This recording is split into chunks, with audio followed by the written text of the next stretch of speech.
Hello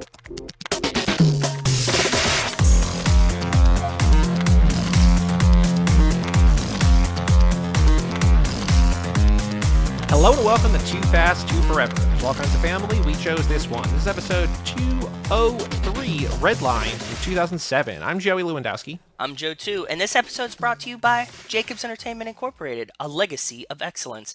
Jacobs Entertainment is a developer, owner, and operator of gaming and entertainment facilities in 4 regions of the United States. So if you are looking for a casino, look at Jacobs. Well, shout out to Jacobs, and also shout out to Alex Elonen, our patron on TooFastTooForever.com, who had us watch this movie, Redline, which we will talk about after the break. Alex also emailed. There's a very funny email that Alex sent, which we'll get to in the mailbag, expecting us to do no favors to this movie and wanted to, if people listen to the intro first, he wants to sell the movie a little bit. So we're going to hear from Alex in a little bit, selling Redline. But Joe, before we get there, extracurricular activities, what have you been up to? I saw a very exciting Instagram picture. Yes, you did. So, I've had like a very, very fucking long week. It started I'm going to tell the whole story just because it's been long. I was getting a new roof, I was getting my mortgage refinanced, and I was getting new phones. That was like my week last week, right? So Friday, I'm like, it's new phone day. I'm all excited. The UPS guy showed up at our house at like 9:30. Early. And super early. We missed the delivery of the phones. And my old phone wasn't working and hasn't been working for a while, but I was like, I'll wait for the new ones to come out, and then I'll order a new one. You help me along, so I had my pre-order. It's the day it comes out, and I'm like, yes, I'm going to get it today. I woke up, said to Rachel, like, it's new iPhone day. We missed a delivery, so I'm, like, pissed. Then I was, like, dealing with other bullshit in my life. It was not a good day for me. So, like, I come home, I'm coming home at noon, and I'm just fucking drinking. I'm like, okay, you know what? Like, it's Friday. I can watch Ted Lasso. That'll, help me get out of this funk a little bit. Did you watch Friday's episode of Ted Lasso? About a funeral. Yeah, so not the best headspace for that day. I mean, great episode, right? Obviously, because, like, Ted Lasso is great. But, like, it wasn't, like, the most upbeat, fun Ted Lasso. Well, as Rachel tweeted, cheer up, Keely, it's a funeral. Yeah, exactly, right? So I'm like, I'm kind of, like, down bad, right? Because now I've been, like, drinking, and, like, I'm watching this funeral episode, whatever. We get a ring on the doorbell. The UPS guy came back, happened to deliver our phones. He was like, yeah, I figured I'd come back around. My day's looking up. I get the approval finally for my mortgage refinance in an email, and I'm like, cool. So I'm like, let me pull out my new phone and use it. We set it up so, like, it was like, get it so that Verizon just sends it to you and it's already set up. I was like, cool. I turn on my phone. I get no cellular service. Like, the new iPhones have, like, an eSIM, right? So, like, you shouldn't have to use a SIM card. That's why my phone's being weird. Okay, yeah, okay. Not weird, but I have my old SIM in there, too. But, So, yeah. so if you have an old SIM, so my phone didn't work, but now I've been drinking, and I'm like, oh, fuck, like, am I doing something wrong? Whatever. Rachel's totally works. We got two phones.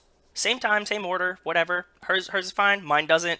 So I'm like, I have, like, the world's most expensive iPod today, but that was cool because I didn't really want to talk to anybody anyways. So I was like, this is fucking wonderful that I don't get text messages or anything today because I'm mad at everyone. So we boozed. I try to put, like, my old SIM card in.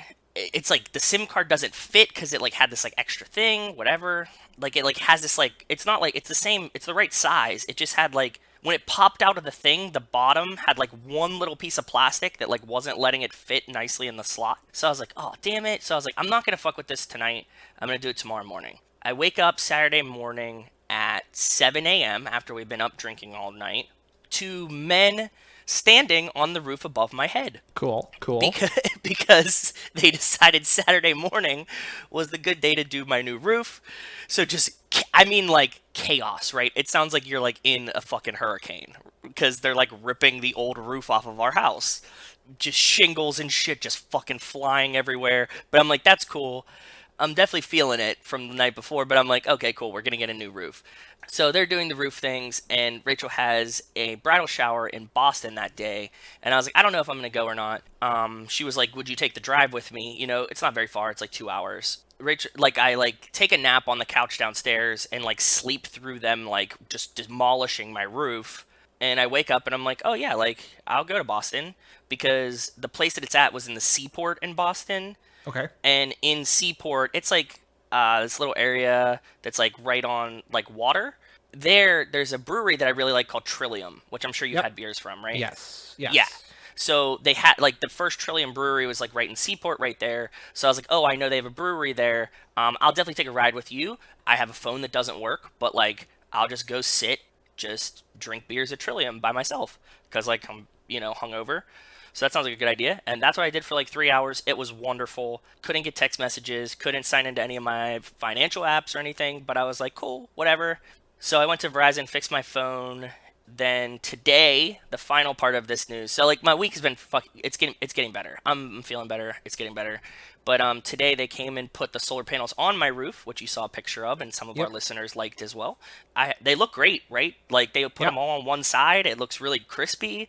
I'm very happy with it. I just gotta wait for them to do like the final inspections and the connection with the electric company.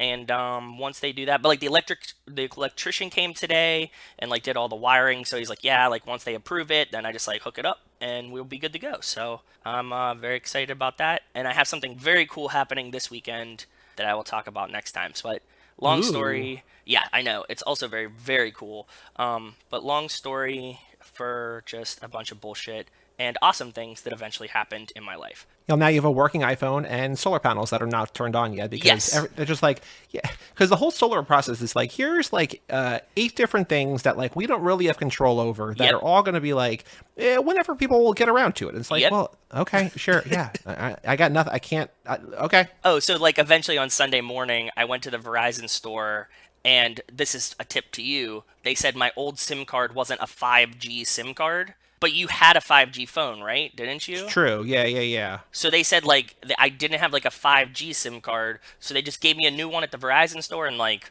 I just waited in the queue for 15 minutes because all the olds were there first thing in the fucking morning on Sunday, Yep. besides me. So I was like sixth in line, showing up like 5 minutes after they opened. After they got to me, the guy was like, "Yeah, boop boop," popped in a new SIM, turned it on, and it just registered, and I'm all good now. My phone works, so. Cool. Anything else of note, or has that been your week? That's been my past week. It's been a lot of chaos, but obviously I've been thinking about it heavily, and things are looking up. So, Cool. how Good. about you? So last week we recorded on Tuesday instead of Wednesday because I went to a Phoebe Bridgers show in Philly on Wednesday, which no offense to Andy Schaaf or to Julian Baker, who concerts I went to see earlier in the month, but this was like the one that I'd been waiting for. Okay. And it was amazing. And it was Good. outside and the Cool. weather was beautiful and the crowd was awesome. And she was The great. crowd And in the Philly was openers, awesome. yes. I'm just It's kidding.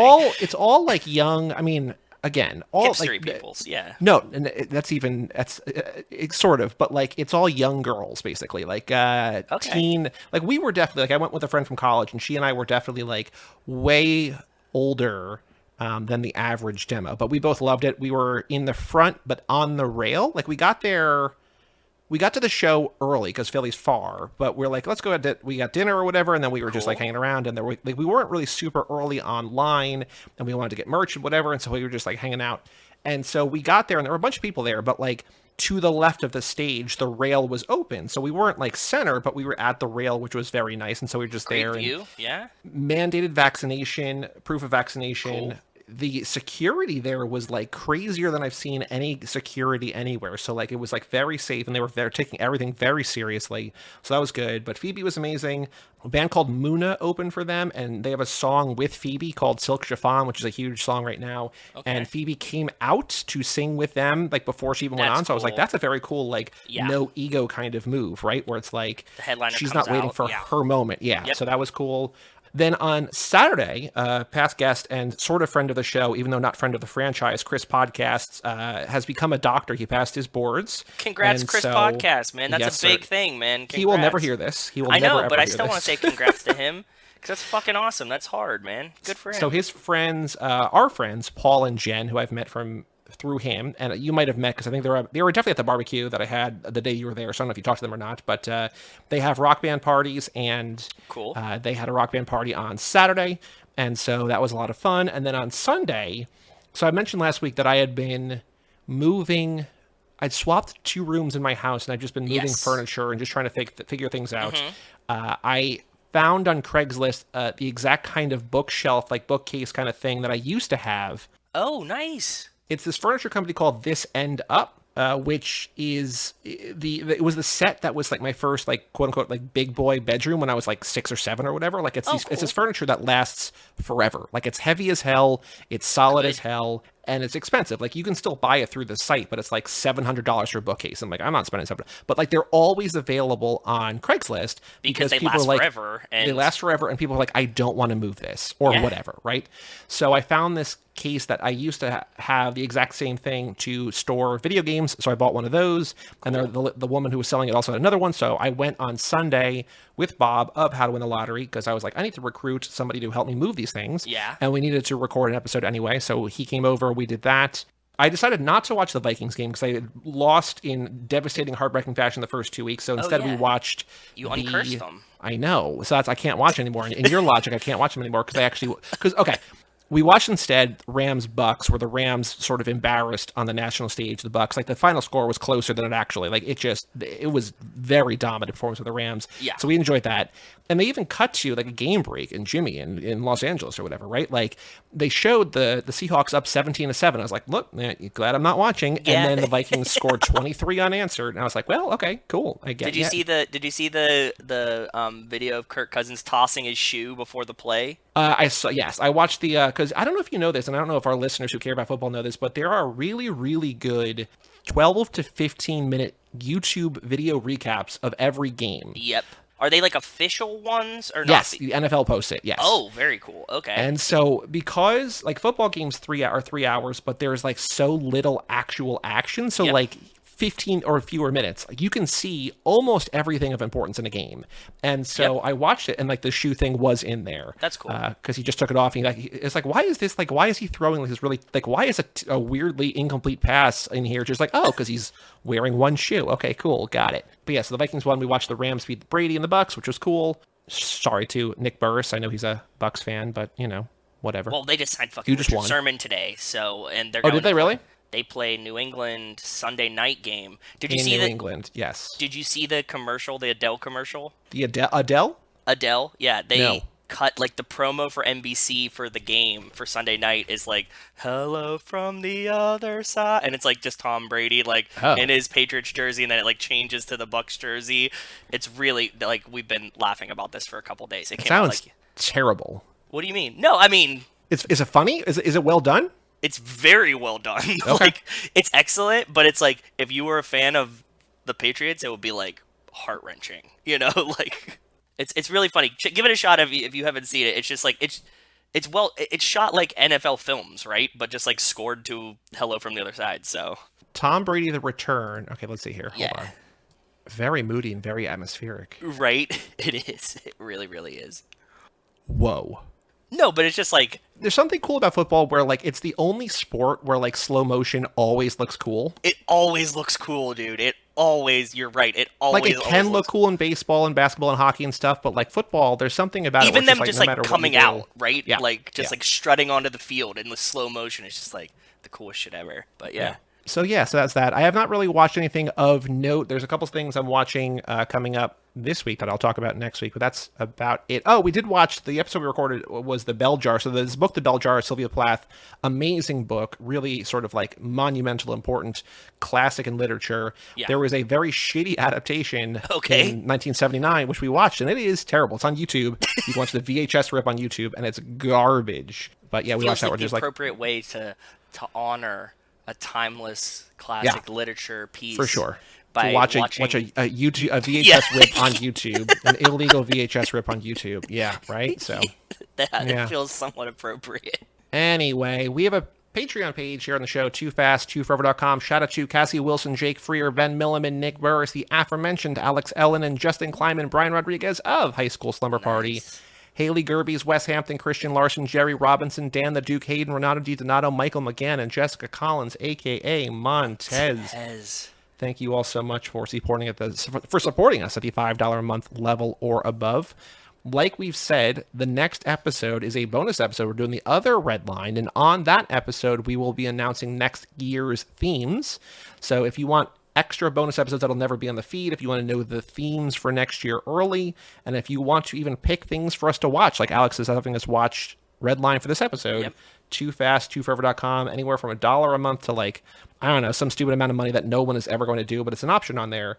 $10 a month gets you a pick per year to do here. So, just peruse the tiers at TooFastTooForever.com. We also have an email address, family@cageclub.me. And Joe, the mailbags have the floodgates have opened a little bit. We're finally getting our mail. They got our change of address form or something. Yes. Okay. I cool. think so. So I'm going to save this one for last. So I'm going to do Alex's first because he is the man of the hour, so to speak. So Absolutely. First, subject line, Redline. Okay. I highly recommend everyone who hasn't watched Redline before listening to the back half of this episode, pause this podcast and go watch it. Joey and Joe are not going to do anything that makes you want to watch it either, but anyone who complains about the Fast and Furious movies being not good obviously hasn't seen this movie. Oh. I think it's bad, and I own at least one copy of it. Buckle the fuck up, Alex. That is a very, very good point that he makes, and I cannot argue against that anybody that says, like, the first thing that I was thinking when I was watching it, not to get into it yet, but like, wow, we always say, look at all these butts in Fast and the Furious. Nowhere near as much butts as you could have that I learned today. We are going to talk all about that, butts and all, after the break. But then he responds to the email. Okay. And says, the only person I let trim my beard left the only place I've ever known her to work. I reached out to find out where she went. She said Redline Barbershop. Not sure if it's the good one or the bad one. Might have to find a new one. So that's that. The male dedication to their like hairstylist versus generally the females that I know have like a lot of freedom with their hairstylists is really funny to me. Well, this seems like Alex has some pickiness, but I appreciate it. It's like everybody that I know is like, dude, like if you cheat on your barber, it's over. There's one person that cuts your hair, and that's it. And they just follow them around. But yeah, it's just a weird thing, man. That's cool, though. I've been trying to find somebody who, like, because I don't have, like, a ton of hair to work with, so I'm trying to find somebody who's not, like, $40 for a haircut that, like, isn't crazy far away. And I keep finding these, like, weird people. Like, I don't know. It was a good year to decide on this, though. I hope you've been stretching. I've tried like 4 or 5 different ones, and I have not found a good one yet. I'm gonna keep going. I mean, I found a good one, but it's expensive, so we'll find out. We'll see. But I'm saying, like, in pandemic year, like this was the fucking best time to go sow your seeds, if you might. Our next email is from Wells Lamont. Subject line: weirdest, stupidest email ever. I'm sorry. I doubt it, Wells. I'm sure that you've written weirder and stupider. Almost certainly. He says, I don't remember the context of half the things I've written in this email due to writing them a month ago and never sending it. So, sounds on brand, yeah.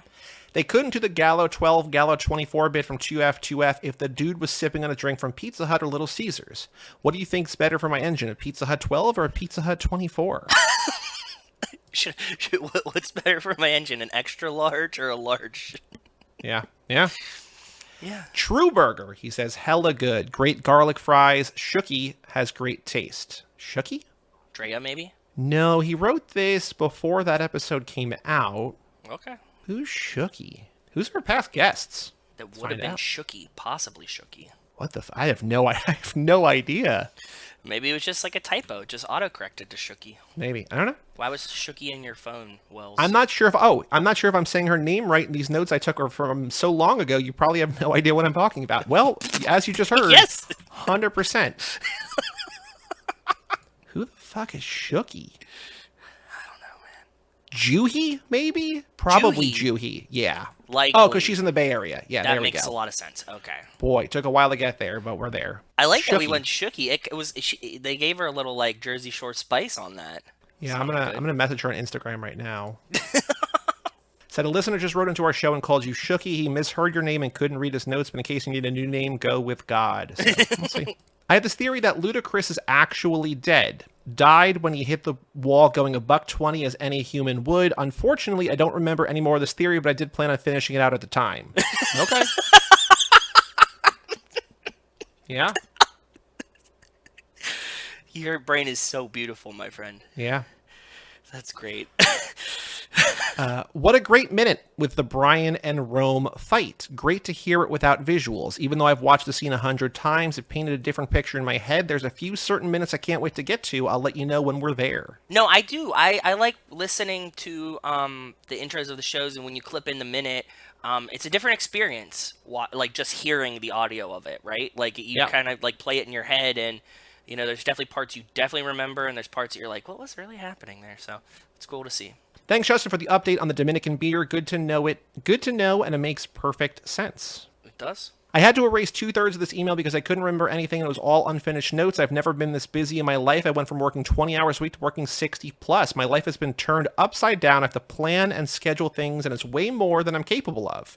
On top of all that, the mechanic killed my radio, so now I'm back to having to listen to the podcast on my phone. It's hard to hear driving around. Aww. I do what I can. I'm almost all caught up, but it's been difficult to write in. I feel like a jerk. Most of my twittering is at red lights now, and I make people honk at me every time the light turns green. I'm the worst person ever.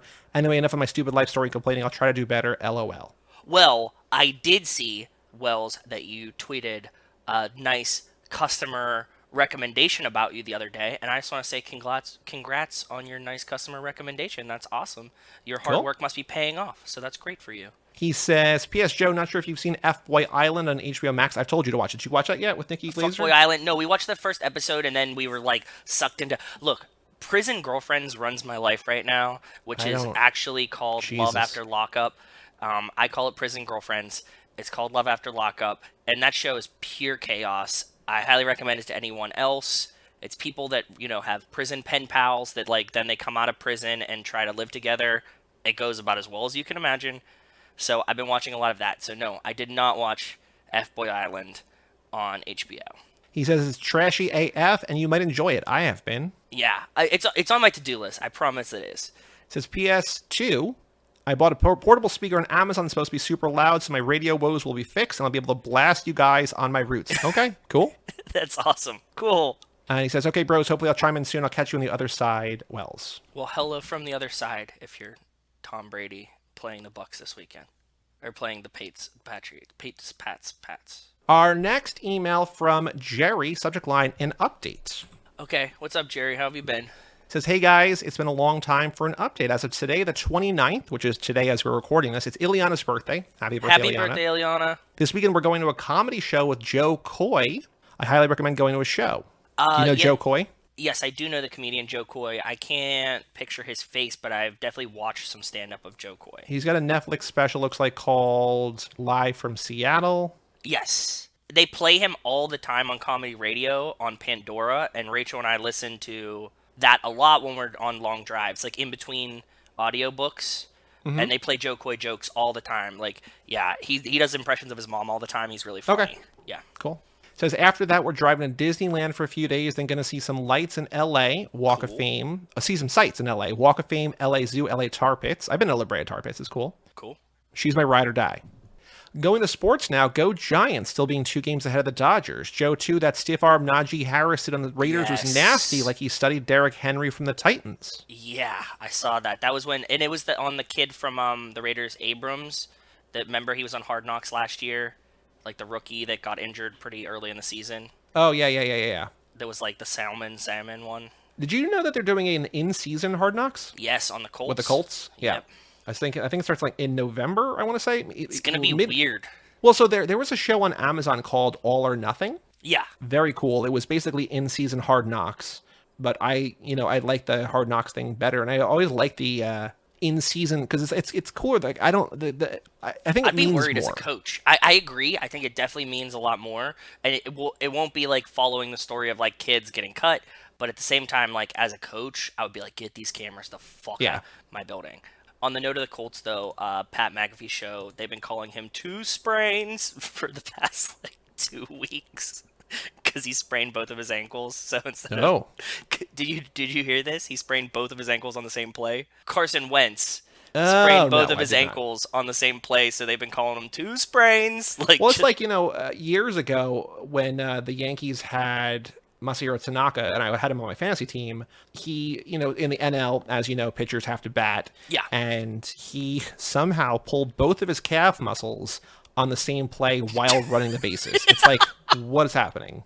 So, unfortunate, whatever, but it happens sometimes, man. It does, yeah. Jerry says, speaking of injuries, recently I got hurt at work and bent my thumb so bad it swelled up, bruised, and turned red. As of now, swelling's gone down. I'm not in as much pain. Good. Says, now for your Furious 7 episode, which was last week, Tyrese should buy that house Carter owned in 2F2F and do a video like, told you he won't be out. Now I got his house. Now I need my hot number 2. That's also a cop. Hashtag if you know, you know. So I wanted him to buy it in real life, and he wants him to buy him in the movie, which is also cool. And then Carter Verone gets out, comes back to his house, and he's like, oh shit. Like, he just, like, opens the door. And, like, that's how the movie ends. He sees Carter Verone, and he's, like, holding his bag, his, like, prison bag. Yeah. He thinks it's, like, a delivery. He thinks it's, like, Postmates or something. Yeah. It's actually Carter Verone home. Yeah. Okay. He orders, like, a case of champagne because he has girls in the house. And he's like, oh, I think the champagne's here. And it opens the door. So Carter Verone standing there. It's almost, like, the same level of intensity as Statham showing up in the credits of 9. But maybe even more intense, to be honest. Might be. If I was a director and I had fighting scenes, I'm definitely calling Tony Jaa. That's all I need. He would have destroyed Paul. Him and Donnie Yen. Yeah. I'm sure Jacob knows where Dom is at during the movie, but keeping his distance from another country until Cypher decided to pull him in. Just saying short hair Cypher is hotter. Ooh, you go short hair Cypher. He says, I won't do any more car picks until you guys finish the rest. Then I'll send a fleet of cars I like. I have 4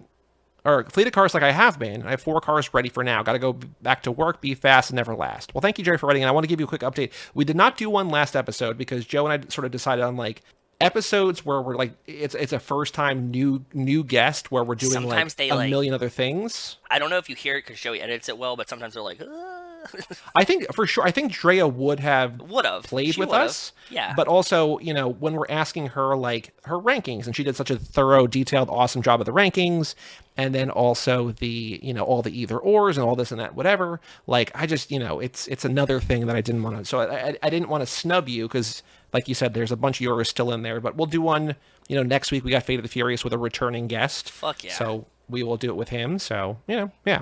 But thank you for that, and I look forward to your fleet of cars in the future. Ooh, I hope that one day you own the whole fleet. So his last set of emails is from Jenny McMullen. I saved this because I read this and I responded to her, and it's a little sad, sort of, called Last Ride. Hi guys, just listened to See You Again for inspiration to write this email. I got a new job with no commute and no possibility of listening to podcasts during work hours. Well, I'm going to have to give up most of them, and yours is one of the most difficult because you do feel like family after all these years, hours, and episodes. I've really enjoyed getting to know you and being a part of it all, and I'll miss you. I start my new job on October 4th. I'm going to be going from a super casual office 45 miles from home, where I can cuss like the truck drivers I work with, to the super professional insurance agency we've been with for over 20 years. Many reasons for the change, but it's a step up, and I'm confident I will become an integral part of my new team. So signing off with, quote, we've come a long way from where we began. I'll tell you all about it when I see you again. Thanks for everything, Jenny. Well, congrats, Jenny, first of all. There's nothing to be sad about. I'm very happy for you that you no longer have a long commute and you're moving up. That's awesome. Positive things. I'm sad that you won't be listening, but we'll never forget you. Congrats, right? And if you feel like it sometimes. Yes. So I sent her back an email and said, the door's always open. There's always a Corona for you. And she said, thanks. I'm more of a fruity or whatever's cheapest kind of gal. I'm surprised you didn't wait for the mailbag to read this, or did you? Then I emailed a little bit back and forth about how, like, sometimes I skim the emails and, like, the subject line intrigued me and whatever. So, but then she emails and says, one more. She says, hi guys, Drea was an awesome guest. I definitely agree with her on the beer parts. It's just too bitter for me.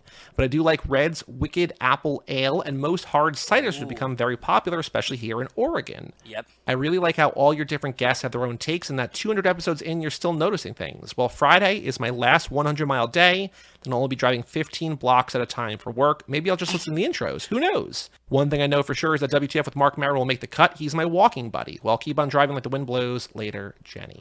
I'm happy for her, man. That's really cool. Yeah. That's really awesome. I hope that, if you catch some intros, but like I said, hopefully you just shoot us an email that we don't even have to read. Just be like, hey, work is good, life is good. Thank you.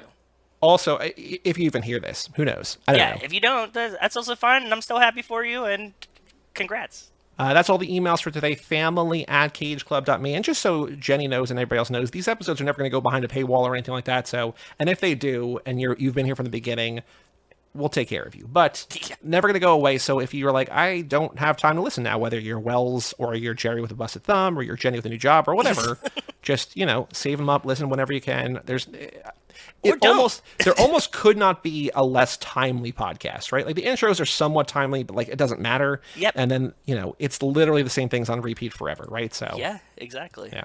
Speaking of nothing at all, we have a store, toofast2forever.shop, if you want to share your fandom with the world.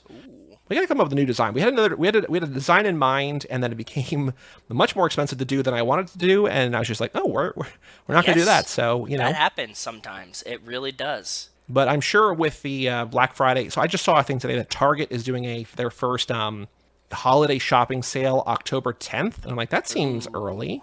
But with all those coming up, there's lots of times for TeePublic or whatever site we have, TeePublic, I think, to have things on sale. So if it's not on sale today, wait 5 minutes and it might be on sale then. So I got an idea that is your idea that I'm stealing, but I think that we could get my buddy to do for us for a design. And it was something that we talked about before, but we could just get him to draw like a custom one. There's two ideas that we could do. One of which we talked to, which we'll probably do with him, and then one that I think I could probably just sort of Photoshop. They're not better ideas than what we have now. They're just more ideas. Yes, yeah, exactly. Important to note. Joe, on the streets, news about the Fast and Furious. Have you seen anything in the last week? Because I don't think that I have. No, and even the commercials have gone away from like, buy it on Blu-ray. Like, they're already done, so... Oh, I did. I tweeted this, but Jordana Brewster is on The Other Two, an episode of The Other Two on HBO Max as herself, and it's very, very, very funny.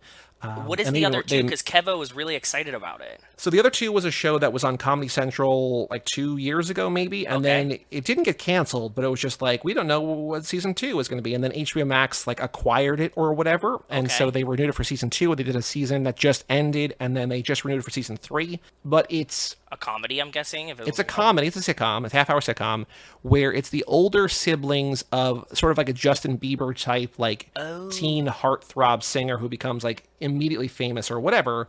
They're the other two kids. Was it the sister? Was it three sisters? No, it's two.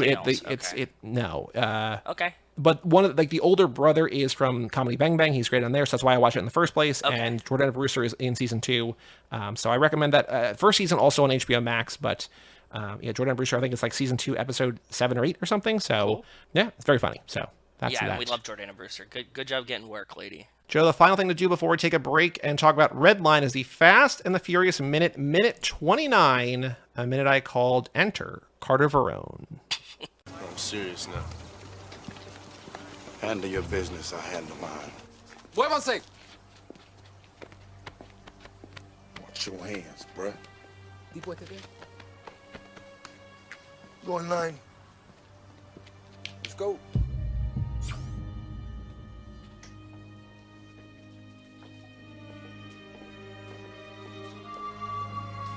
Carter.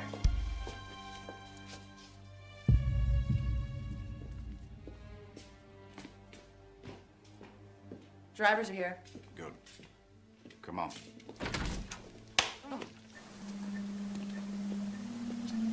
Stay. Esperen aquí. Thank you for coming on such short notice. My red Ferrari was confiscated yesterday, and it sits in an impound lot in Little Haiti. It's about 20 miles from here. In this minute, Brian and Roman approach Carter Verone's house and get patted down by Carter's guards. Monica enters the house and tells Carter, who's watching security footage, that the drivers are here. Enrique and Roberto assemble the drivers outside Carter's house. Carter begins to explain why they're there, that a car of his was confiscated and impounded as the minute ends. So we had heard about Carter Verone earlier. Yes. Bilkins and Tanner give the info, or not Tanner, but Bilkins and Markham give the update on him. They're like, this is Carter Verone, blah, blah, blah. But here we are, we're hearing from the man himself, which is very cool. He slaps Monica's ass in a way that feels awkward, like it wouldn't happen, but it's like captured for, like, did you notice, like I made a note of that, but like he slaps her on the left side with the left hand, which feels like it's just there for the camera, because I don't know. Because the camera's from the other side, like from that side. Yeah, I don't know. But again, sexualization, the poor degradation of, Miss Eva Mendez's character. But I don't think that would ever happen to her in real life. She seems like a woman that would just not take that at all. I mean, so which I guess plays into the character, right? In Hollywood, it would happen because Hollywood is terrible. But now that she is Eva Mendes with capital E, capital M, it might not. Who knows? I don't know. It just Hollywood is filled with men like Carter Verone. Is the point I'm trying to say, right? But that's fair. Just very quickly, and then I want to hear what you have to say. So Cole Hauser plays Carter Verone. Best known for this, for Dazed and Confused, which I did not know he was in. He plays Benny. Good Will Hunting, a TV show called Rogue. But the cool thing that I found is that he is in Pitch Black with Vin Diesel. So That's really cool. So Vin Diesel not in this movie, obviously, but he plays alongside Vin Diesel. He also comes back for the video game, The Chronicles of Riddick: Escape from Butcher Bay. So Carter Verone has a Dominic Toretto connection, even though he's in a movie without the only movie in the canonical. The only movie in the canonical main franchise without Tom, right? So Yeah. I have a couple other things, but before I do that, what did you notice? Because there's a lot going on in Carter Verone's office and house and outside and all that sort of stuff. As they were walking in this time, I noticed that there was something written on the top of the gate, and this is what I kind of messaged you about. I wanted to see what it was, so I went back and rewatched the past minute, and it says SINE star METV. And I was like, oh, wonder what that is, because there's 2 horses above a crest, and then it says that underneath. And I was like, I bet that's actually SINEMETU. So I was like, I'm going to Google that, see what it says. Oh, like Latin, like old-timey, yeah, okay. Yes. It is a Latin phrase, and the Latin phrase means without fear. And I was like, oh, that's kind of cool. Little nugget. I'm sure that it was on the house. They didn't put that there, but very cool. And it's also the slogan of Jameson Whiskey. Cool. Which I thought was very, very interesting. So I was like, okay, cool. But then we get inside Carter Verone, what I'm calling is Carter Verone's office. It kind of seems like it might be his office with the security things. One of the first things you see is, in a millisecond, there is an easel with a painting on it, which you have nicely, marked. It's a picture of a matador and a bull, and it's bullfighting, and then it changes and swaps to a display that shows the cameras that are a duplicate of a screen that he has in front of him, which I'm guessing is on his desk. And he's standing, so it's kind of weird, but... Well, so that... I don't know if that technology actually existed back then, like the art... That is something that Samsung is, actively trying to do, they've shown off at CES last couple of years. It's hey, here's a TV that, when it's off, looks like a painting on your wall. So, 20 years later, they're doing Too Fast, Too Furious technology. But I think that what it looks like from me watching this so many times... Like a screensaver? Yeah, it looks like it was a second display that has essentially a screensaver that is decorated with a frame and makes it look like it's just standing on an easel, but it's really just a TV that they just put a frame around. It's cool, though. It's fucking cool. It's really, really cool. I agree. You made note of it that all of the cameras are zoned very fucking goofy. It makes no sense. The camera's 1 through 8 numbered, but it's 1A, 1B, 2A, then 2C, then A4, then B1, then B2, B3. It's what? The security system I have here, the guy just named the thing. So it could just be like that, but it feels like they're not real. I don't know. It's just what are you doing? Yeah, it's not even pool 1, pool 2, or no. Even if it's even then they switch his letters and numbers. What the fuck? Okay, it doesn't make any sense. Bunch of plants. The doorway that Monica Fuentes is standing in has 4 separate exits, so you could open those all up and be full airflow, which I thought was kind of cool. In that entryway where he smacks her ass, there's a painting of a pelican drinking on the wall, which I thought was kind of interesting. Then we get outside.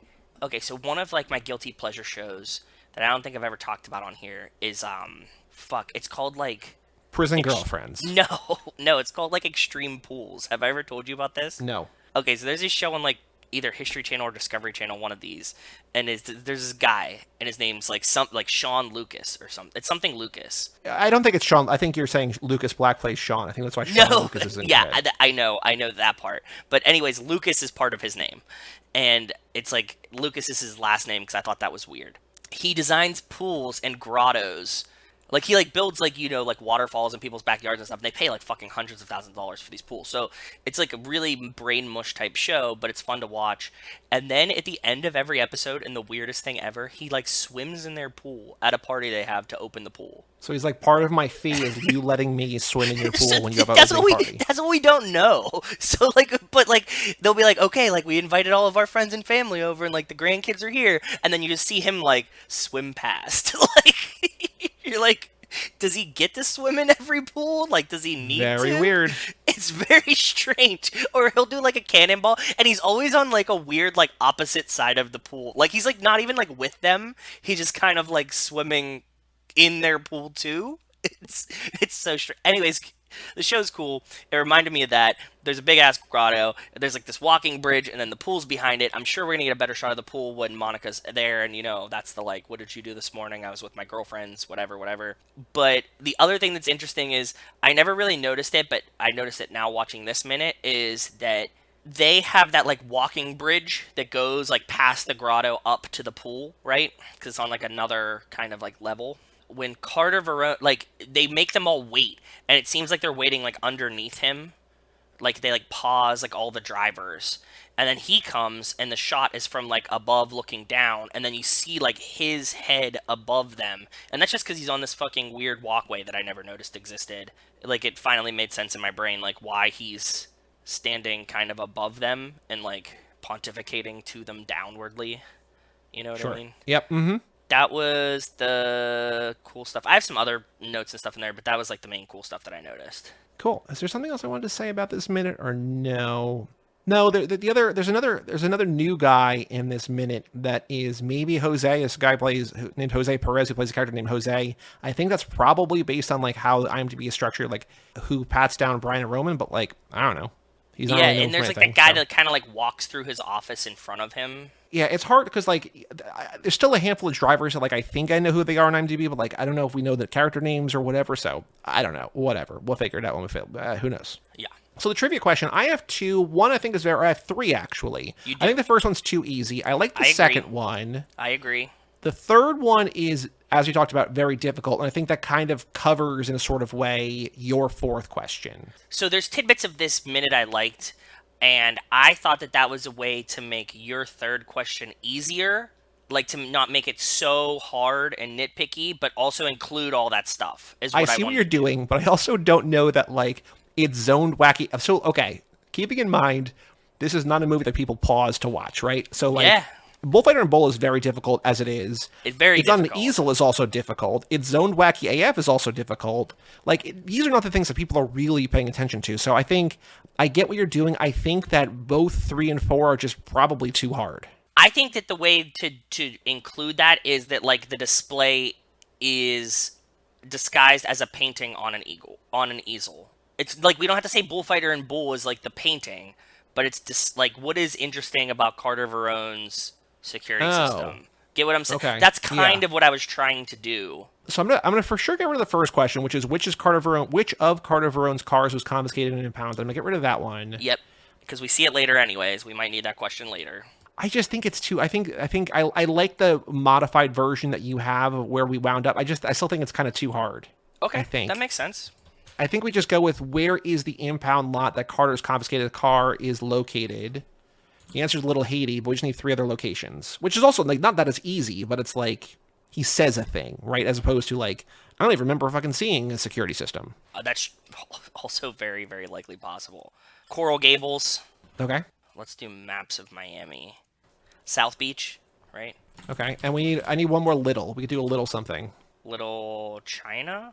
Wasn't that like a part of like Vice City? Wasn't Little Chinatown like actually part of Vice City? You know what I mean? Little Havana is that's where it is, right? That's much better because that's also close. Little Havana. And actually a part of Miami. So minute 29. See that question? We just made that question so hard. I know, but like, I think it's still more fair. Yeah. Than the alternative. But that's fucking hard, man. Oh, I don't disagree. Oh. But where is the impound lot that Carter Verone's confiscated car is located? Coral Gables, Little Haiti, Little Havana, or South Beach? The answer is, of course, to anybody who's seen this movie, Little Haiti. I'm definitely getting wrong. Good luck, everybody. Yeah, good luck. This is question number 31, so we're getting close, I think, at a time where people could, start taking the quiz. Yeah, I think about 50 is about a good place to start. I mean, obviously take it whenever you want, but... And that's for... Nobody's taken this quiz yet, and the link, I think, is embedded in the pinned post on toofast2forever.com, so if you want to take it, you can. Yeah. But 31 questions, 29 minutes, minute 29, enter Carter Verone. Exit light. Let's take a break, and let us come back and talk about Alex Elonen's pick, Redline.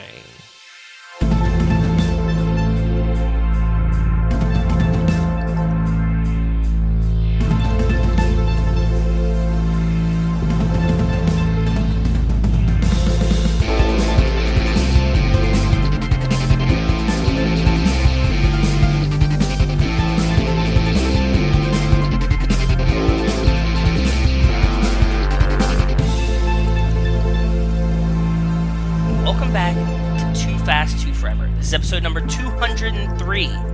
Alex Elonen's pick of Redline 2007. This episode is brought to you by Jacobs Entertainment Incorporated. With more than 2,000 employees and a long-tenured management team, their experience in real estate, gaming development, financing, leasing, and operations establishes them as one of the most committed industry leaders with a reputation for quality. Shout out to Jacobs Entertainment. Well, shout out to Jacobs, and I guess shout out to Alex. So, okay.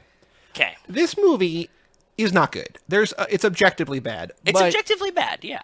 I think if it was worse, it would be better. I do greatly agree with you. I was going to ask you how you felt about it. I think it's just incompetent in a lot of ways. Okay. Considering the behind the scenes, so I told you, not that you normally do a lot of research before, like when we watch a movie, you sort of just like watch the movie going blind, whatever. Yeah. I felt like this had been built up a little bit by, me saying things and Alex saying things, and I wanted to make sure you didn't, what do people think about this or whatever? Like, there's a curiosity. So I was looking on IMDb. So, okay, hold on. Here is the Letterbox Summary, and I'm also going to read some of the wiki plot, because the wiki plot makes it sound like Mad Lib's action movies, which it kind of is, but we'll get there in a second. So here's the Letterbox, and I think also maybe IMDb plot summary. A gorgeous young automobile fanatic and front to the hottest unsigned band on the West Coast finds herself caught up in an illegal drag racing competitions, plural, organized by exotic car fanatics, no period. So, yeah, sure. That is sort of what this is about. So I'm looking at IMDb, and I'm like, there's like no trivia. I'm like, this movie has somewhat of a reputation, and I feel like there'd be a lot to talk about. So I'm just like, this is kind of underwhelming. It's directed by this guy, Andy Cheng, who's mostly a stunt guy. He did stunts on Rush Hour. He did stunts on Shanghai Noon. He did stunts in the new Shang-Chi movie. Like, wow. He's a stunt dude who had a director here, right? Okay. There's another cool thing on IMDb trivia about how when Natasha, who's the main character, maybe, question mark, we'll talk about that. That's what I want to talk. Okay, good. I'm glad that you said that. Thank you. Yeah. She's like thinking about the crash that killed her father, which is a very Dom Toretto thing, right? Very, very Toretto, yes. And she sees like this newspaper headline, and she sees it in color, and the car is like tumbling. By the way, this is not in the IMDb trivia. I had to go to IMDb connections, because I'm like, is there a Fast and Furious thing that they do? No, there's not. Like, this movie is basically aping Fast and Furious and does not acknowledge Fast and Furious. No. It's just like, hey, it's car culture. It's like, okay. So I was just like, I wonder if there's something that I'm missing. Your dad dying in a race is just car culture. Yeah. In the IMDb connections, which is ties to other movies, they say that on the top of her dad's car, there is writing, which I can see because I saw this before I saw the scene, that says Cole Trickle. Do you know who Cole Trickle is? No idea. Cole Trickle is Tom Cruise's character in the movie Days of Thunder, where he plays a NASCAR driver. So I don't know if this is implying that Tom Cruise is this woman's father who died. He does not die in the movie. Oh, even weirder. Okay. Or that this guy is just using this car, or it's just like a goof or whatever. I don't know. And I'm like, oh, okay. That's kind of interesting. I think it was trying to be a deep homage / Easter egg, and I didn't notice it. No, it's supremely weird. So the other IMDb trivia is about like the cars in this movie, and the cars in this movie that were donated by the screenwriter, this guy Daniel Sadek, Sadek. I'll just call him Sadek. Okay. The wiki, very illuminating on this guy. But what I have here is that this guy donated to the movie Porsche Carrera GT to be destroyed. Yep. Just like, yeah, one of my cars, fucking blow it up. Who gives a shit? Which is now worth so much money, and the car that killed Paul Walker, but go ahead. Mm-hmm. So there's also Eddie Griffin, who plays Infamous in this movie. Yeah. Everybody in this movie looks like someone who's more famous from another movie. Yes, very true. Where I'm like, is that? Oh, it's not. It's nobody. Every time you think it's somebody, it's not them. Eddie Griffin is kind of known. This is one of the things he's most known for. No way. No, come on. On IMDb is one of his top 4. Believe it or not. That's insane. No, but he was always in like comedy shows and like I feel like he's buddy with Cat Williams or something, right? Like, weren't they always like doing like comedy tours together or something? I don't know. Now it's not there. Maybe it changed. Maybe I missed. He's best known for A Star Is Born, where he plays Pastor, and then a couple of his stand-up specials, and also a movie called The Comeback Trail. He's the one guy that you get, right? Yeah. He was the most famous actor in this movie by my eyes. Also, maybe the star of the movie. Unclear. That was something that I'm so glad you keep saying, because as I'm watching this, I'm like, I'm halfway through the film, and I look at Rachel and I go, who is the hero? Yep. Mm-hmm. Because we hadn't decided yet. Nope. Well, because the movie hadn't decided yet. That's what I mean. That's what.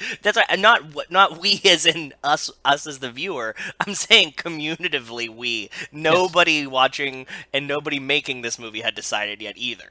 Because I'm not exactly following the plot of the movie because it's not exactly laid out fine, but I'm also like, who's the star? Who should I really be caring about? Is it Eddie Griffin? Is it Natasha? The young blonde kid. I thought it was gotta be the young blonde kid. Is it the kid who comes back from war? Is it the older guy who is just like the millionaire? Unclear. And then eventually it kind of becomes more so Natasha's movie, but we'll get there. Yes. Okay. But I'm like, okay, so Eddie Griffin, sure, whatever. But we started out. Go ahead. Hold on.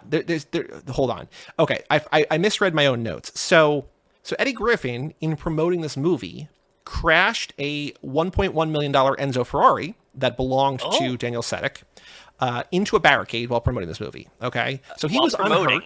Yeah, while promoting, he was driving it to a charity racing event that this movie had put together to promote things, right? Okay. So he crashes this $1.1 million car, does $300,000 in damage. Easy to do when the car's worth $1.1 million. Yep. Sure, but still crazy. Insane. People later thought that was a stunt to just like get publicity for the movie. Whether or not that was true, it didn't happen. It didn't help.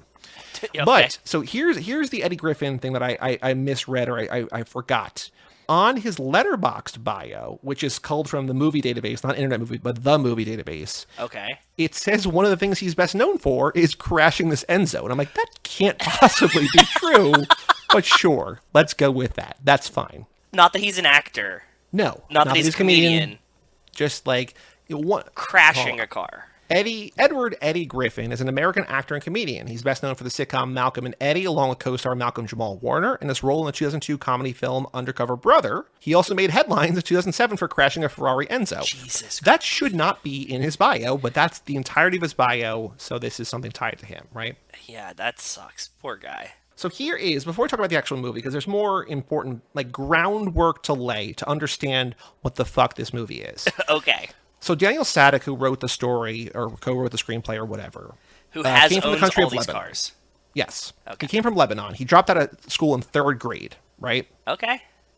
Comes here, works at gas stations, works at car dealerships. While he's at a dealership, he sees all these mortgage brokers buying these Mercedes-Benzes. And he's just like, I'm going to do that. So he gets into the real estate business and sets up a company called Quick Loan Funding in 2002. Okay. So Quick Loan Funding quickly becomes one of the biggest perpetrators in the subprime mortgage loan lending crisis. The Big Short. Yes, exactly. So for people who don't know what subprime loans are, it's basically the simplest way you can describe it is that people who don't have credit scores worthy to buy a house, these companies were like, oh yeah, fuck it. We'll give you a big loan for a big ass house, but the interest rate is going to be crazy. And so all these people, understandably so, when they could not afford their $5,000 mortgage, defaulted on their loans, and the housing market collapsed. And also they were set to they were variable interest rates, so like they could change. Mm-hmm.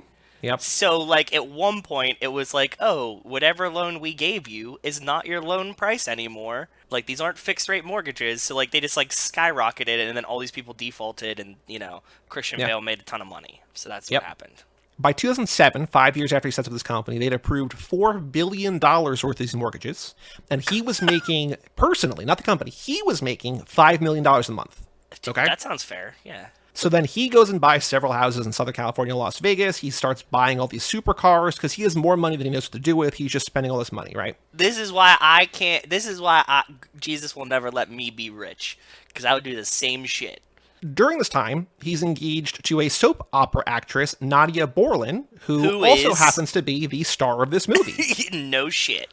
So he's like, hey, you deserve to be a movie star. I'm going to write a movie, and you're going to be the star of it, and we're going to get this made. So this is big Tommy Wiseau energy right here. This is Tommy Wiseau without any of the endearing characteristics. Like, Tommy Wiseau is a fuck up, but, like, sweet and kind of just like, I don't understand how you're happening. This is just like, oh, no, this guy is preying on poor people and using the money to, like, make his fiance into a movie star, right? Okay. Are they still married by any chance? Do they ever I don't think married? so. Based on what's about to come, I don't think so. Okay, keep going. So this movie opens in theaters, and it is not only a critical failure, but a box office bomb, okay? Disaster, I'm sure, yeah. Budget was $26 million. It grosses $4 million in its opening weekend, which all in all, not nothing, but, you know, it lost a ton of money. 22 in the hole. Like, it's not great. 6 weeks in theaters, it makes a total of $7 million. All you gotta do is work for 3 more months and he's getting this money back. Don't worry about it. Well, you know, this is also around the time of the crash, so I you know, know. he doesn't really, time is not on his side. It's definitely not. I don't know how this comes into play, but Cartoon Network sues this guy for almost $1 million for failing to pay an advertising fee. Okay. CNBC, years after the fact. Yeah. There's a special called House of Cards. Not House of Cards with Kevin Spacey. Not Kevin Spacey, but just House of Cards, Okay. like the housing collapse, right? Okay. That's the pun. Good. And they say that the crashing in this movie of two $500,000 cars for one scene is a direct example of the excess of the pre-crashed subprime loan market in the mid-2000s. So Okay. they're like, this is what's wrong with America, basically. This guy preying on poor people made enough money that he could smash $1 million worth of cars and didn't give a fuck. Yes. Yep. So this movie comes out. It's a box office bomb. It's a failure. It has a 0% of Rotten Tomatoes. It has 0% on Rotten yep. Tomatoes. It has a 24 on Metacritic. Beautiful. Jalopnik calls it the worst car movie of all time. It's just everybody hates this fucking movie. Okay. So then this movie comes out. His company crumbles. Right? Obviously. Because they expected this movie to be a hit. They like mortgaged, pun intended, I guess, everything. They're like, this is going to be a huge hit. We're going to take all this money and we are going to make so much more money. We're going to, you know, the whole, like all of our profits are going to be tied up in this thing. Clearly it doesn't work. No. Film fails. Everything gets worse. Much like the character in this movie. Yes. Little premonition Exactly. going on there. Go Art ahead. imitating life. So then after his company crashes, he loses his escrow and lending licenses and withdraws millions of dollars from his corporate accounts to gamble in Las Vegas. Oh, no fucking way. Are you serious? He then loses all that money No shit. and gets sued by the Bellagio and Wells Fargo over unpaid debts and advances done on gambling resorts worldwide.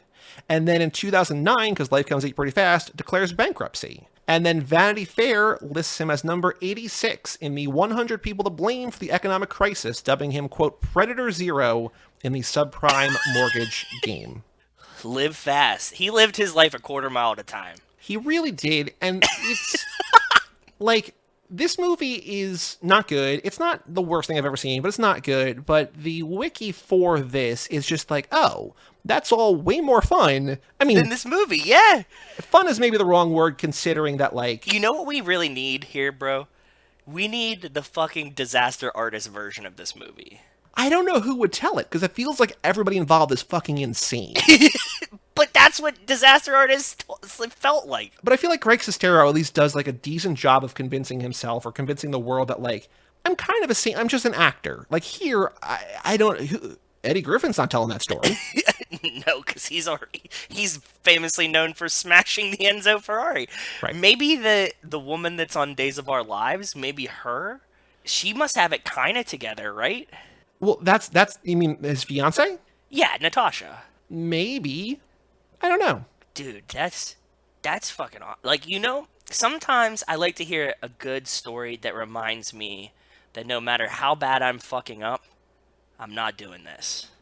And that was one of them. That was a really fucking good story, dude. Here's what we can do, because we can just jump over it, but I want to read the plot summary from Wiki, which is kind of long, but I'm gonna intercut it throughout the episode because, like, again, Mad Libs. So, okay. Yes. This is verbatim. Okay. And I know it's a wiki, people can do it, and people aren't probably not obsessively checking this thing, but just this is how people are like, the simplest way to describe this movie is what I'm about to read. Okay. Natasha Martin is a beautiful auto mechanic and aspiring musician who's invited to join music producer Infamous aboard his private jet en route to Las Vegas in appreciation of her services on his Ford GT, which, laying the groundwork, she does such a nice job fixing his car that he's like, hey, yeah, come with me to Las Vegas. By the way, I talk about this to Brian all the time, that this happens so many times in Lifetime movies that I'm convinced that, like, they only get certain actresses to play in Lifetime movies because they'll be like, we'll give you, like, a musical number or a singing part, and the girl just plays, like, an aspiring singer so that she can sing on film to possibly have a music career as well. And when I saw that, I was like, this is very Lifetime of them to, like, have her be in a band for no reason, play a song at the beginning of this movie for no reason.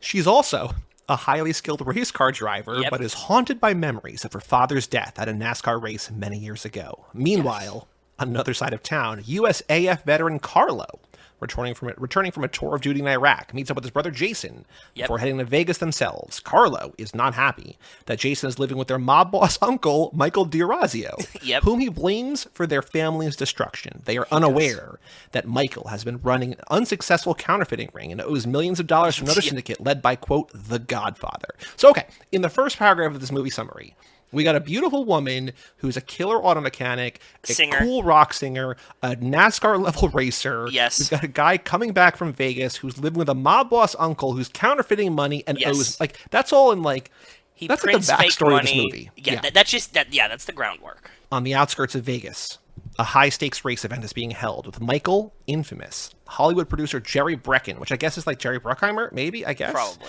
yeah. And Chinese businessman Marcus Cheng placing their bets over who has the better car. Which we don't ever find out, like, who those people are. Like, I mean, like, the Chinese businessman guy, like, he's just, like, a side character, if anything.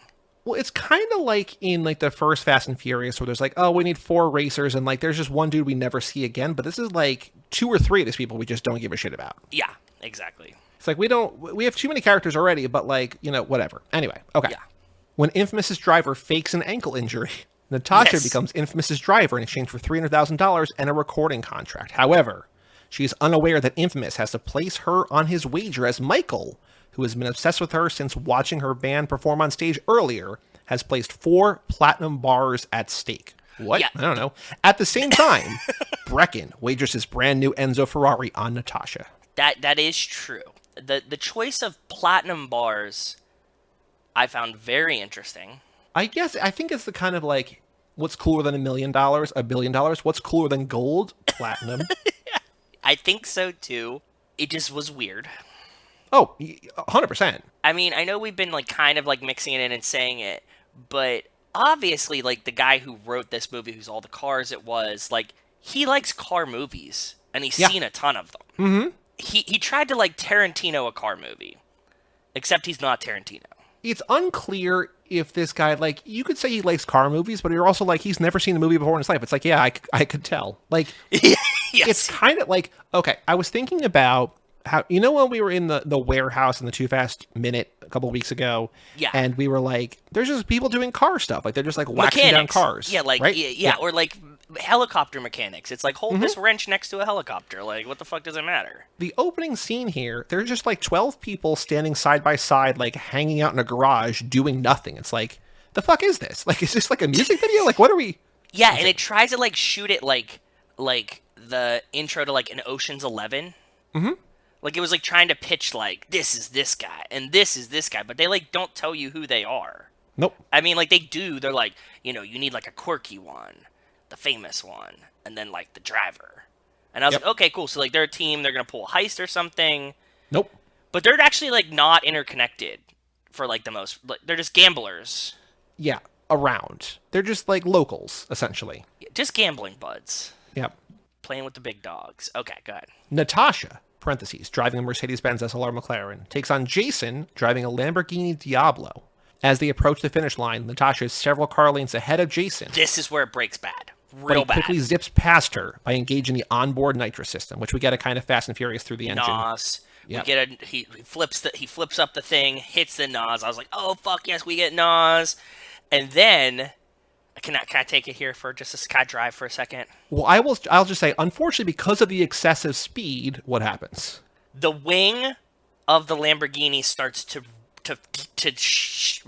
rattle, and it rips off. And because that, the car just becomes a fucking airplane. Yep. And the front end just lifts up because the wing was the only thing keeping it down, apparently, at this speed. And it becomes like a hydrofoil, just fucking shoots in the air, flips, and then crashes and explodes, and we kill that kid. He's just dead. Yeah. Just very fucking dead. gone. Halfway through the movie, full tonally, Ghost in the Woods, or what was that movie that we watched with Ghost? That just like the main Place Beyond the Pines. Yep. Place Beyond the Pines. That we thought he was the main character. He's dead. Spoilers for that movie, but yes. Yes. What's that movie we watched where Ryan Gosling dies very early? Well, spoiler for whatever movie it is. If you haven't seen Place Beyond the Pines yet, you're either me and we're waiting to watch it for a Ryan Gosling thing, or you're never going to watch Place Beyond the probably. Pines. It's a great movie, though. It is a great movie, but it totally, it just, nope, main character's dead. We don't have to do that anymore, following a new person. Attempting to avoid the falling Diablo, Natasha crashes on a barrier and is knocked unconscious. Yes. Before Carlo can reach Jason to rescue him, the Diablo bursts into flames, killing his brother instantly. Michael's henchmen, dressed as paramedics, place Natasha in an ambulance and speed off. And then this is where I looked down to take a note about the car exploding, and when I looked up again, I didn't know what happened.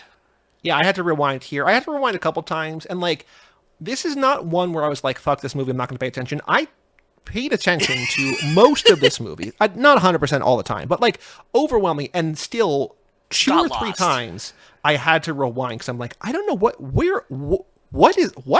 I missed a couple things like this, and I was like, you know what? And then I was like, should I rewind? But then I watched one part that just was hard cut, didn't make sense, and I was like, probably wouldn't have figured it out anyway. So I'm just gonna ride with this. So here's what happens. Natasha wakes up in Michael's mansion, realizing she is now his property. Yes. That's not exactly true. That's what he says, but that's not what okay. He also doesn't say he says you were part of the race, and we're gonna fall in love, and everything is yours now. Not Slave Leia or something, right? Right, exactly. He basically says, what's mine is yours. I think you're amazing and beautiful. We're together now, but this is all yours now. And that's not good, but it's it could be worse. It could also be much better, but it could be worse. Yes. The main question that I had here was who put her in these skimpy pajamas, because that was the creepiest part about this. Yes. In that level of creepiness. Sure. She was not wearing skimpy pajamas. She wakes up in his bed wearing skimpy pajamas, and we know that she has been concussed and unconscious this whole time. Yeah, this woman suffers a brain injury while racing after the guy she's racing against dies, and she wakes up in a stranger's house, ostensibly, in different clothes. In skimpy pajamas. In a bed next to the dude. Yeah. So, yeah. Yeah. He's on top of the blankets, though, so... Yeah, it's totally fine. He's trying not to creep her out, Meanwhile, Carlo, who is the brother of the guy who dies in the crash, meets up with an old military friend and picks up some ammunition and gear before riding a Ducati 999 to Michael's mansion, intending to kill him instead. He rescues Natalie and evades Michael's guards. In response, Michael has them kidnap her mother to blackmail her into driving for him at the next race at Red Rock Canyon in Nevada. After receiving an ultimatum by the Godfather to pay him $80 million following a botched attempt to giving him counterfeit bills, Michael raises his funds for the upcoming race by borrowing money from the banks using his mansion as collateral. Yes. Again, Yes. Art imitating life. Art imitating life. Every time I think of a Ducati 999, I think that we were in Greece and we met these Australian girls, and I don't know how this came up, but she was talking about, she was like, I've done 140 kilometers an hour on a Ducati 999. And we said that for months and months. Of course, how do you not? Yeah. Greece. It was just she was super badass. She could have played a character in a, if you just saw her, she was just dark haired and looked like she could have been a race car driver in a movie. So Sure. for her to she said very little, and that was one of 4 lines she said to us, and we had spent 6 hours with her.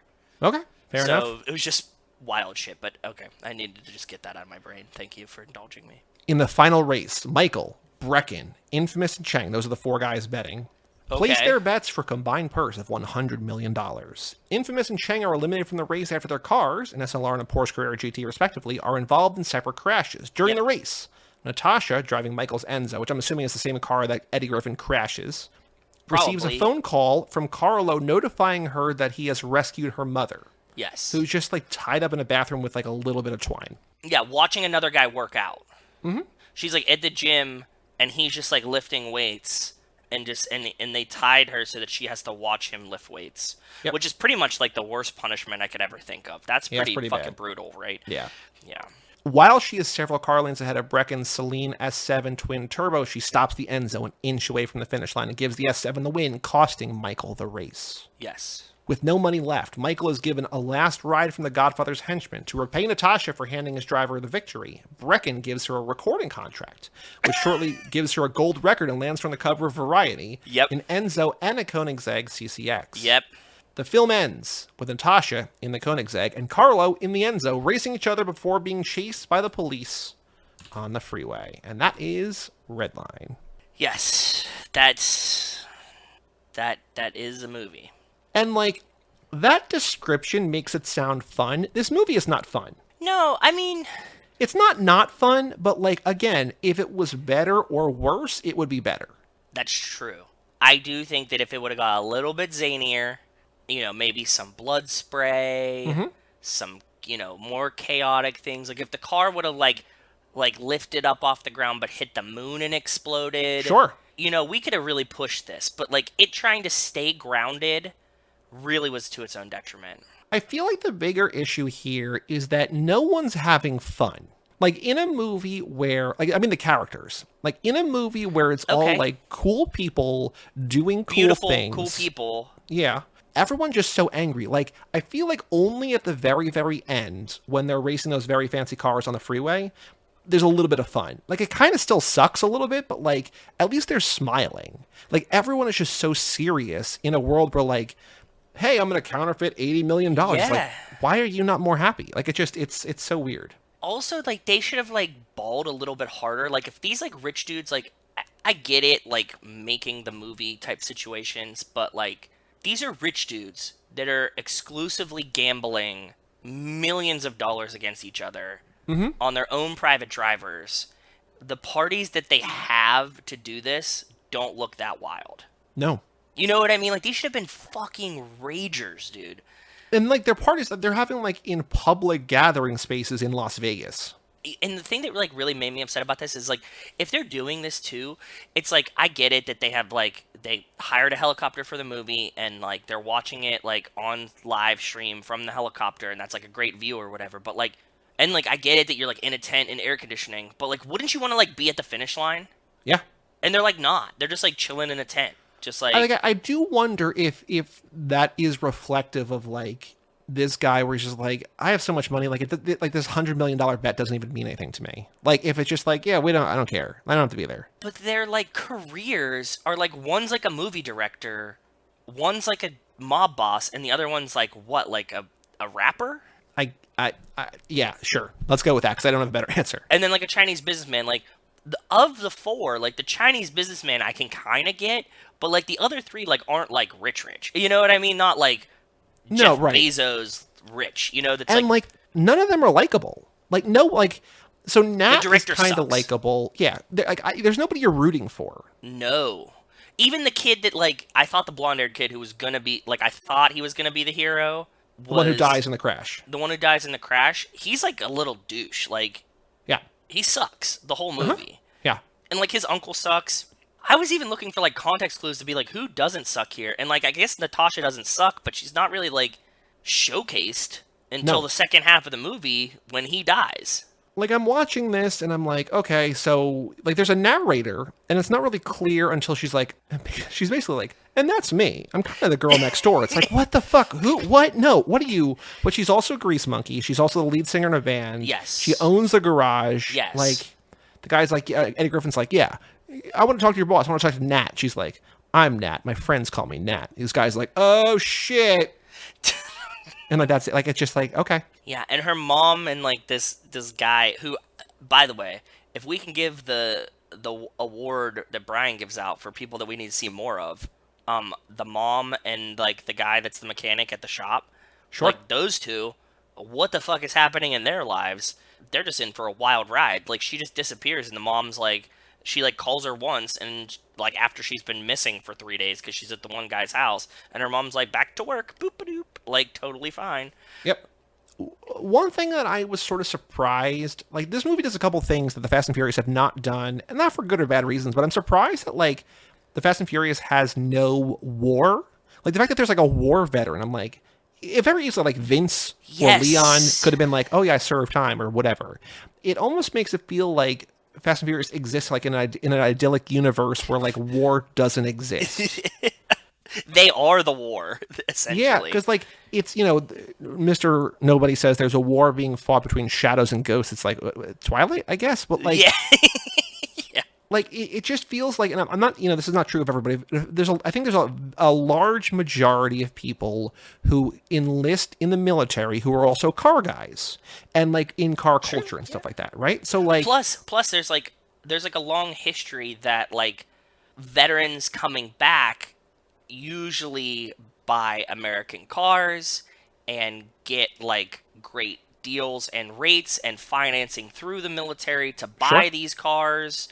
And so they, always have like new Mustangs and Chargers and stuff like that. So yes, it does kind of go hand in hand. It's just weird to me that like, I don't think it would happen now, but like, especially in the first movie or even like the second movie, or just like, oh yeah, you did time, me too, or whatever. Not, I guess. You served. Served time. Yeah. Not served time. Do you just. Right. Did you Yeah. serve? Not because there's a lot of people who did time in these movies. Yes. But, Yeah. Jail exists. War does yes. not.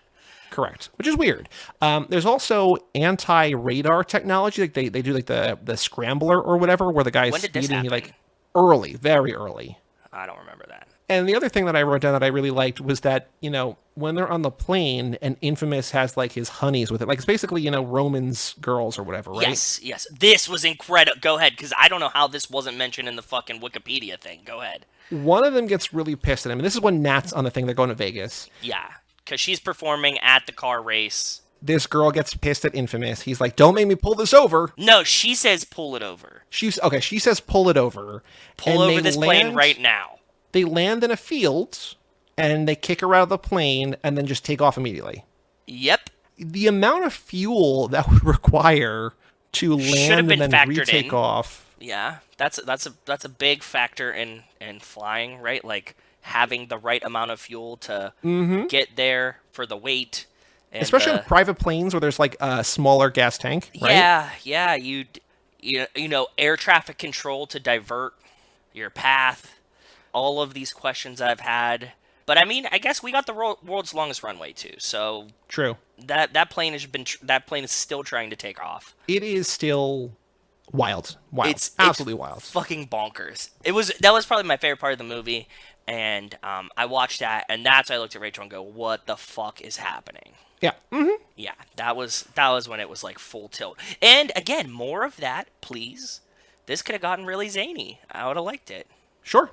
I mean, like, there's the line coming up shortly where one guy says to the counterfeiter, quote, "Counterfeit machine is broke. You don't have 25 million to bet." Yes. And I'm like, hold on. This motherfucker's been betting with fake money the whole time? Yeah. That's fucking genius. The fact that he's made it this far without, like, getting his kneecaps murdered or, like, just, like, beat up or whatever, like, he's good at this, but it's like, what? How is your counterfeit machine just like, it's down? It's the fucking McDonald's Frosty machine. Just like... You know that the FTC is, like, investigating that, right? Have you heard about that? Yeah. And you know, like, the real reason for it, right? They said, like, it's just, like, a pain in the dick to clean, and, like, none of the workers ever clean it, so they're, like, it's just broken, right? Because they don't want to clean it. So people who don't know that there is the McDonald's... like the flurry machine, the soft serve, a soft serve. Okay, yeah, is almost always broken at every McDonald's. Yes, an overwhelming percentage of them, and like it's so bad that like the FTC is like trying to figure out like what the fuck, like what is actually going on. So yeah. This is the point where I wrote down that there's a real irony here, which I think unaware of fake rich men in over their heads and seeing the bottom fall out in front of their eyes, right? It's like where all these guys that seemingly don't have the money to be gambling how they're gambling. They're Yes. living a life of luxury beyond their means. Yep. And they're all about to get fucked. And it's like, oh, like it's kind of cool to see that happen here too. You know what I mean? So Yeah. I have a question for you. yeah. But was the audio balance in this movie completely jacked? I don't remember it being an issue. Because mine was like cars revving at like 7,000 volume and then just whispers. And like they never balanced the conversations in it either. There's a conversation that they have where like she's in the bed and the fucking military brother is like on the other side of the room and the mic is clearly near him. Okay, but they don't have a mic near her. Well, so the weird thing about this movie is if you go on IMDb on Letterboxd, because I think IMDb has the full thing, but they have like a cast tab and a crew tab, and I'm like, okay, because I want to see what else Daniel Sadek has done. Yes. And I go crew, and the only guy listed is the director. So like, I don't know if it's like, oh, he just did everything, or they did like it does not feel like the kind of production where they actually hire like they had you have to get union guys for some like for certain things, right, or whatever, but like. Yeah. I don't know. It also feels like, yeah, maybe they just didn't want to spend that money, or they'd rather spend it on a car or whatever. Like, oh, we don't need a sound guy. We can buy microphones. Yeah, exactly. At the end, when I mentioned before, Nat stops at the finish line, she flips off the camera, and then she says, and there's another quote that I wrote down, "My mom is safe. Now Michael is so screwed." Yeah. Yeah. Just go to the cops. Like there's so many times in this movie where like it's just like a dude. Like it's not like a criminal enterprise. It's just like a dude who has like, you know, it's just it feels like there's an easy solution to most of this stuff, and just like, no, I'm gonna race my way out of it. Because he's not like the Godfather. Like he has like Nope. 2 henchmen that he just makes counterfeit money with. You know, the difference here is that like in the Fast and Furious, Dom, for instance, can't go to the cops because he's a criminal, right? He's wanted. Yes. Nat is just an honest worker whose mom is kidnapped. Yeah, and She gets kidnapped too. and forced into racing. But she's gonna race her way out of it. Something that we didn't mention is that at this final showdown that they have, what presumably looks like Arizona, right? I think they say Red Rocks. Sure. Okay. They have like the 4 cars, and the guy driving the Celine is her father's murderer. So it's like if Kenny Linder comes back and like had to race Dom, Perfect. Sure. Yeah. Let's do it. and he's like still like he has like burn marks from like him being in the crash as well. Mm-hmm. And I was like, that's fucking brutal, man. That's an interesting turn that I mean, we've seen Dom's, flashbacks now. It's like, what if Kenny Linder comes back and has to race him? I mean, let's do it. Let's do it. There's so many like cool stolen straight from Fast and the Furious. Okay, in the beginning of the movie, the kid has to like drive, and the first scene is him driving like pills and has to get there fast. Isn't that the premise of Vanishing Point? Or what movie did we watch that he's like, I have to deliver these amphetamines, like, can you get them here by tomorrow? Like, can you get to like the other side of the country by tomorrow morning or something? Yeah, Vanishing Point. Yeah. Was it? I think that's what it is too. Vanishing Point is like, I need to make this like 16-hour delivery or whatever, and I have like 16 hours or what? Yeah, it's like one of those kind of things, right? So yeah. And I think it's like to deliver amphetamines, right? Like, doesn't he have like a I think bottle so. of amphetamine? Okay, that's what I thought too. So I was like a little bit of Vanishing Point in the beginning, like at the end when she's just like, these cars are really beautiful or something, or like he's like, this is really beautiful, and she's like, it is, and she's like looking at the car, and he's like, I thought you said that the car doesn't matter, the driver matters. I'm like, are you just like generic? Is this like good value brand, great value brand? Well, it feels like you took the Fast and Furious Yeah. script and then Google translated it into like Lebanese, and then Yes. you translate it back into English, and just like, yeah, that's the script. Yeah, a lot of the time. There's like certain monologues and stuff that I'm like, yeah, that would have been one way to say that is not as memorable as like, it's not the car, it's the driver. You know what I mean? Like, what, Yeah. like, Anything else you want to say about Redline? why does? Oh yes, I have another one. This is not easy to find. Like, it's not streamable anywhere, so it's not like you can like, even if we're like, hey, like, just watch until you get bored or whatever. Like, you have to pay to find this movie. Like, it's it's just. There's a weird point, like after the kidnapping and before the race, that the criminal uncle shows up to the race, and he's like all of a sudden like very zen for no Okay. reason. Do you remember this? And he's just like let it ride, man. But like he also had kidnapped her mom and like has her locked up and is like trying to like it's very weird. And he sets all the money on fire while he kidnapped her. And I don't know if that's real money or counterfeit money, but he just has like a bonfire like where he like dances around all this money burning and she sees it. There's a lot of wow. What I'm trying to say is that what Alex said was 100% right.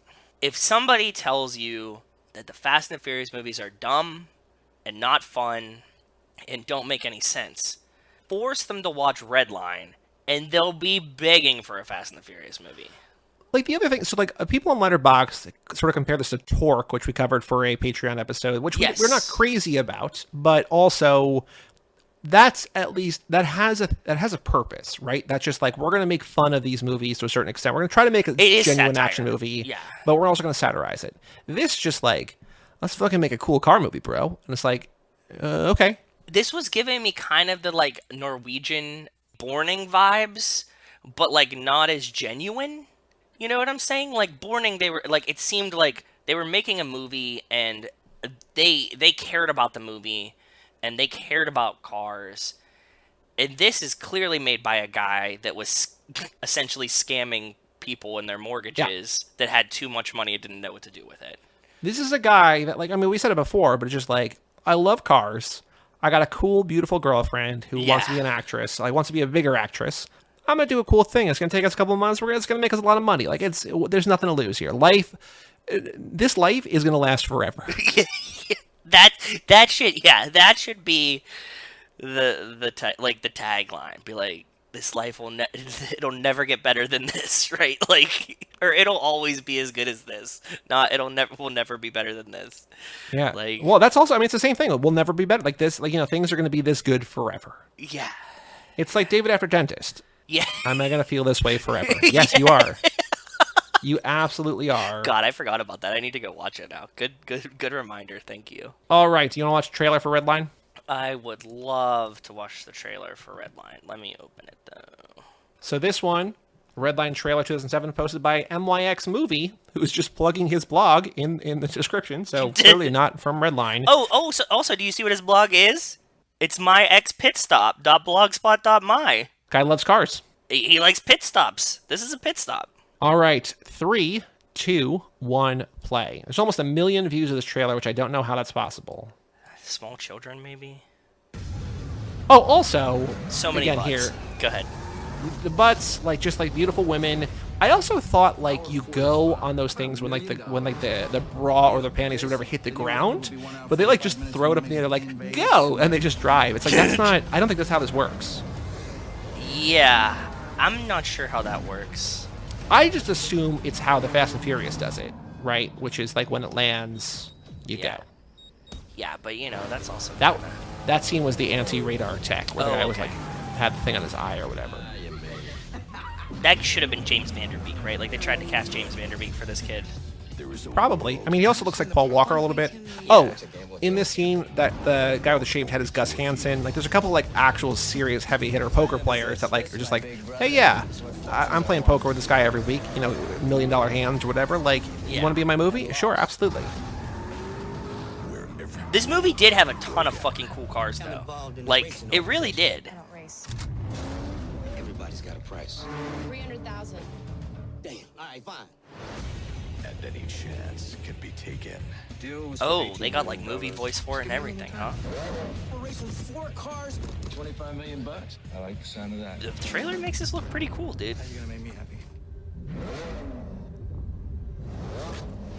Everything okay? I need to win. I need to win. But once you're in this deep, No, but it's not even the real movie voice guy. It's just like a guy with a deep voice. Yeah, that's true. I have it turned down a little bit so I can hear it. It sounded like it. the only way out. Oh, Was a that train! in the movie? No, I don't think so. No, because I would have. That's a Fast and Furious thing. Yeah. Under the car, under the truck, I mean. Oh, it came Very out on Fast and April Furious. 13th, which I'm assuming is a Friday the 13th. So that's that probably bodes well. That's always a good call. Tested my patience to the limit. Yeah, the tagline for this movie is "Risk everything, fear nothing." Come for you. That's okay. We show that in the trailer. The kid died. Yep. Nice. You could have just honked the horn. That would be rude. Cool. Yeah. Looked cool. Yeah. All right. Okay, so the Letterbox game. I don't remember if this was easy or not. I don't remember. For reference sake, Mad Max Fury Road, one of the most popular films on Letterboxd, has seen like 895,000 people. 895,000. Okay. Redline 2007, directed by Andy Chang, has been seen by how many people, Joe? 12,000. You're way too high. I thought so. I was gonna go 6 to begin with. Way too high. 2,000. Way too high. 1,500 people. 1,000 people. Still too high. 714. The same number of people same number of home runs that Babe Ruth hit have seen Redline. Wow. Yeah, not bad, right? I thought I was gonna go I was like 6,000. I was like, no, I mean maybe a little bit more than this. Trailer, million views. 700 people on Letterboxd. I think it's just that girl in like the skimpy skirt at the beginning of the trailer. Yeah, probably. Right? Like some 13-year-old was like, you gotta see the trailer for this movie. Average rating, 1.9. Most common, a 1 star, then a 1.5, then a half, then a 2. Most Okay. popular review, 1.5 stars. Wrong movie. That's the entire review. Wrong movie. Is it Mike Manzi? What did they do? No, I think he meant to find the other red line, which we're going to cover on the Patreon. I think. I'm assuming. And you just watched it? I guess so. Or they watched, like, who knows? I don't know. But, Joe, out of those 714 people, how many have it in their top 4? 0. You are correct. 0 people have this in their top easy. 4. How many people have given it 5 stars? I'd say like 6 is a joke. You're too high, but not off by much. 5? A little bit more? 4? 4 people gave it 5 stars. Okay. So we are going to go to DieMax999 at DieMax999. Ducati 999. Has rated 12 movies, gave all 12 of them 5 stars, including this movie. Only 12 movies, all slam dunks, including this one. Go ahead. What are his top 4 favorite movies of all time? Here's a hint. We've covered all 4 of them 9 times. Fast and Furious 1. Yes. Fast and Furious 7. Yes. Tokyo Drift. No. 5 and 6. No and yes. So 7 is his first, 1 is his third, 6 is his fourth, but number 2 you're still missing. 9? F9? Nope. No, I think they probably stopped using it if it was just 12 choices. We talked about it in this episode. Fate of the Furious? Nope, in the intro. Too Fast. Too Fast. 7, 2, 1, and 6. 7 and 1 are like pretty universal, but the rest is and like 6, I would say. 6 is probably up there too. 6 is up there, but like 6, 7, 1 are good guesses. But The then, movies like, he's given the last 5 one. stars to Okay. are Redline, Yeah, every Fast and Furious 1, 2, 4, 6, 7. So not Okay. 5, not 3, not 8. Okay, Okay. fuck those ones. Go ahead. Need for Speed, Perfect. Makes sense. Deadpool, Guardians of the Galaxy, The Dark Knight, Batman vs. Superman Dawn of Justice, and Inside Out, which feels wildly out of place here. Batman vs. Superman Dawn of Justice 2, bro? And that is DieMax999 Redline on Letterboxd. So, Yeah. thank you once again, Alex Boy, Elonen, do we have a podcast for Dimax, by the way. for sure. Like, that's our target demo right there. Yeah. Guardians of the Galaxy, Dark Knight, 5 of 7, perfect movie. All the Fast and Furiouses, some of them. Inside Out and Redline, perfect. Yep. It's a beautiful thing. Beautiful machine. It really is. Our next episode is a Patreon bonus episode. We are doing the other Redline, the anime Redline from 2009. Which you said you really liked. You've seen this, right? I've never seen it. This is Oh. just supposedly the good one. Okay. Fan favorite Garrett Smith DM'd me on Twitter about it. Oh. And he said, it's an anime extremely high energy, something I wish I liked more, but was just kind of middling on overall. A lot of cool shit in there, though. Okay. Well, So- we trust Garrett's opinions. We Yeah. do. I mean, Andy's a fan favorite, so Yeah. yeah. So that is on the Patreon feed on toofast2forever.com. But our next main feed episode, The Fate of the Furious, with the aforementioned Brian Late Night Slumber Party High School Rodriguez. I haven't talked to Brian in a while. You were just on a podcast episode with him. What episode of what? Stigmata. Oh, Hard yes, to believe yes, with yes, John yes, Brooks. yes. Hard to believe with John Brooks. And we're actually, like, John, that fucking, Brian and I are strong podcast personalities, and you know that because you have to deal with us sometimes, a lot of the time. I think that we kind of drove Stigmata off the rails a little bit, because John did not like that movie as much as we loved it for the chaos that it was. Well, I think he just probably paid way more attention to it than you guys. You guys were both taking it as a lifetime folding clothes while watching the movie. Yes! And he was like, yeah, There's Gabriel Byrne's plot pretty crazy in holes. this. Yeah, there's plot holes and, like, things happen. Yes, we watched it as chaos, so he actually invited us back to do the other half of his duet. Yes. So we're going to join him for that. So check that out. That is out now. Hard to believe. John Brooks was on our Jacob's Ladder episode at the end of last year, at the beginning of this year. So he's been on here. He will never talk about a Fast and Furious movie, I don't think, but...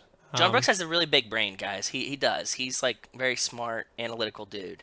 And Brian and I, we're Brian and I. And yeah, it's not like Kate Hudson, who's just like you guys, but a woman. Yes, it's somebody who actually is smart. yeah, who has culture and taste and Yes. Things to say about things. And you guys were like, yeah, this is a good movie. He's like, wait, what? Yeah. We're like, no, you just cared about it too much. Like, that's what the problem was. Yeah. So anyway, next week, Brian will be on to talk about Fate of the Furious. We'll do a car game with him. So can't shout out wait. to Jerry about that. Yeah. But for all things Too Fast, Too Forever, you go to cageclub.me, facebook.com/TooFastTooForever, or at TooFastTooForever on Twitter and Instagram. Email us, family@cageclub.me. Check out our Patreon page at TooFastTooForever.com and our store, TooFastTooForever.shop. Bonus episode on the Patreon in a couple days, Redline 2009. And then next week with Brian Rodriguez, The Fate of the Furious. I'm Joey Lewandowski. I'm Joe, too. And we'll tell you all about it. See you.